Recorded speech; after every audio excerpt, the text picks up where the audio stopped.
All right, so let's talk about discipline. And no, I'm not talking about the kind that your parents used to threaten you with when you were a kid. I'm talking about discipline whenever we are sports betting. Staying disciplined sounds extremely simple, but it's actually the one thing that separates from the I'm still learning better from the actually making money betters. And trust me, I had to learn this the hard way. And really, here's the reality: without discipline, sports betting can chew you up and spit you out faster than you can say over under. And don't get me wrong, I've had my fair share of impulsive bets, just riding high thinking I'm invincible with every single bet that I place. But then, a few minutes later, you are sitting there watching your sure thing fall apart faster than my New Year's resolution. So today I'm breaking down how discipline can actually save you from this kind of heartbreak. And yes, I am speaking from experience here because I've made every mistake in the book known to man. But here's why being disciplined has been such a game changer for me. Rule number 1, don't bet just because you're bored. First things first, the boredom bet. You know that moment when you're scrolling through the sports books, seeing a bunch of games that you know nothing about, but you think, let's just throw a couple bucks on this one. This could be fun. Yeah, and that's honestly a classic trap that the sports books thrive off of. And looking back, I truly do hate to admit this, but there was a point where I was just placing bets on cricket matches in leagues where I didn't even know how to pronounce any of their names. It was really just hoping that I'd hit a long shot, and spoiler, it did not work at all. And I unfortunately learned the hard way that the just for fun bets aren't as fun whenever you lose. Crazy, I know. So needless to say that if you're feeling bored, just step away for a minute. If you are not seeing any true value, go do something else. Literally anything else. Don't just give into the boredom bet, or you'll start chasing wins or random leagues and players that you don't even know how to pronounce, and they are going to destroy your bankroll in just one small bet, or especially bets over time. Rule number 2, stay with your strategy. Second, stick to the strategy you've researched and actually trust the process. This one took me forever to learn because I'd find myself in an endless loop of trying new strategies. Like, I'd hit a slump and think, maybe I should try a new strategy this week.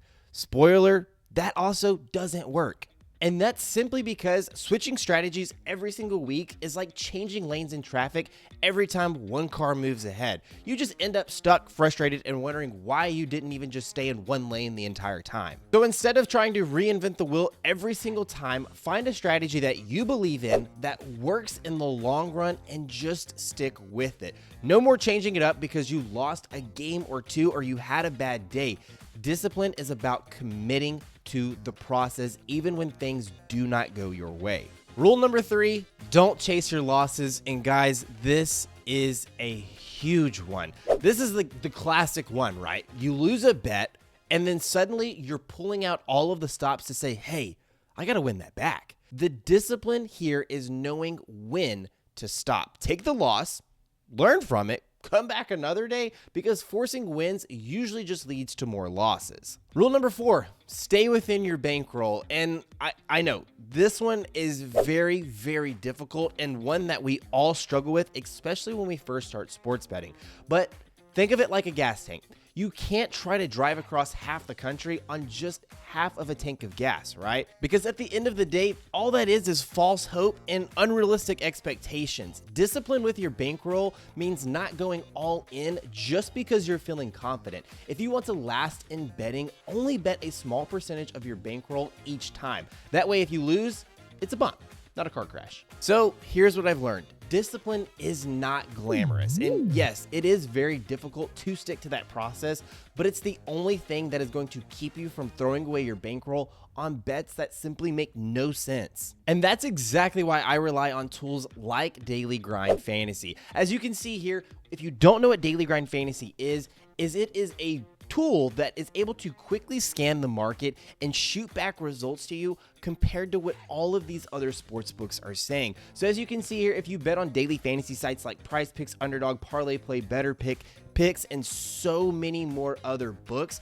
well, they look from some of the top major sports books in the company like Pinnacle, FanDuel, DraftKings, Caesars, BetMGM, all of these different books that you can see here, and they say, hey, For this single play on Prize Picks, they're heavily suggesting that you take the under 17.5 on Prize Picks. You're getting a 55.7% odds to hit, which is a lot better than what actually Prize Picks is giving you. But this is what Daily Grind Fantasy tells you, because if you look across the rest of the market, Underdog offers this same exact prop at a whole kill lower at 16.5. That's 1 kill lower than what Prize Picks is offering you. And Hot Streaks is doing the same, but 2 kills lower, and they're heavily juicing it at minus 170. So there is clear value. This is how I build profitable slips whenever I'm betting on Prize Picks or Underdog or any of these other platforms. And this is exactly how I stay disciplined. Whenever we're looking at these, whenever we're betting 5 and 6 leg slips on Prize Picks, we were looking for a 54.2% odds to hit.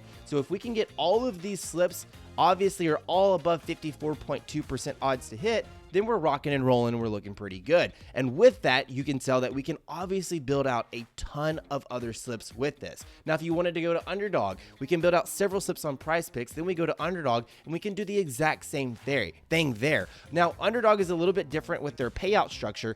That is able to drop down a little bit from 54.2 to 53.8% odds to hit because their payout structure is just a little bit different. For example, if you go 6 out of 6 on Prize Picks and Underdog, they will both pay you a 25x payout. But if you go 5 out of 6 on your slips, Prize Picks will pay you 2x, whereas Underdog will pay you 2.6x. And that is why that fair odds percentage is able to drop just a little bit to that 53.8%. And by using tools like Daily Grind Fantasy, we are now making much more profitable slips and slips that make a whole lot more sense than what we've probably been doing up to this point.